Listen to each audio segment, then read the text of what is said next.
Mark, you're the consumer. Louis, you're the engineer. So I'm gonna ask for two views on this.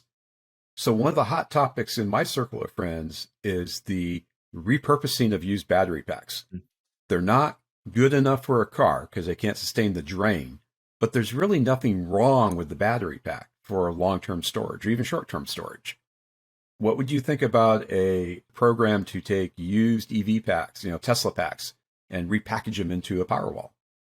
Wow, because Louis, you will correct me, because I don't have Powerwalls. Here it comes. Oh man. but typical household appliances during an outage, we need a Powerwall. Pretty small. It wouldn't. Pretty small. The constant drain wouldn't be that much. So to me, that sounds like a fantastic idea and good PR work, because people always say, like, well, we say Tesla is zero emissions. We're like zero emissions. People say, well, yeah, but look at the factories that they use to make the batteries and all that stuff. So that's right. How cool would it be for the Tesla company to say, let's get those batteries, let's put them in the Powerwall. So we're not necessarily just chucking them up into, a landfill somewhere. We're actually putting them to good use. So I think that's a great idea. The problem with batteries, and this is not my area of expertise, would be around the chemistry behind them and how that's going to change over time. I guess the problem is, how do you quantify and rate the performance of the battery and what it can still do to give some kind of a time period or,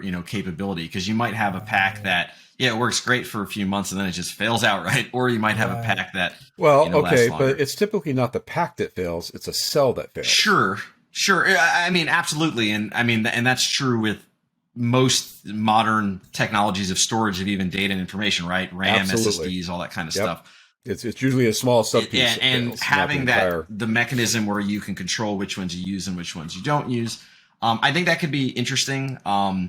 Now, the problem with the draw is it depends on what you hook up to it, right? And even with a generator, even if you don't have a battery pack, it entirely depends how it's wired, what you hook up to it. I imagine some homes would draw a lot more than others, for sure. But yeah, I think it's a cool idea.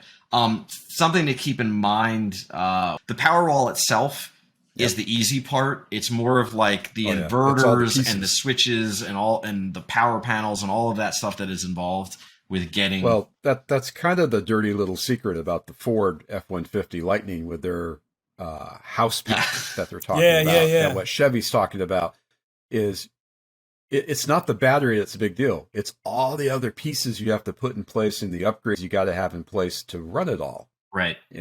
Going to be some bucks. Right, exactly. I think Mike, you even mentioned it in a previous podcast around how Tesla's looking at different metal arrangements on their packs. They're actually playing with iron. Like iron. So the funny thing is, some of those chemistries don't work in a car because weight is a factor and charging rates, the amount of discharge you need. Weight's not as much of a factor if it's a Powerwall for your house. True. So there are probably cheaper and better alternative packs that you could leverage for Powerwall instead of just using like the same thing that a Model 3 has. But I mean, if the battery packs are out there, I know of people that have recycled them. Like there's been projects and things posted online of people that, they get the battery packs and then they build their own Powerwalls and they build their own things. I don't recommend normal people do this. It's definitely an advanced hobbyist like project and is dangerous. You can hurt yourself. Don't get on YouTube and take the YouTube electrical test and I can do anything now. That's right. Yeah. Gotcha.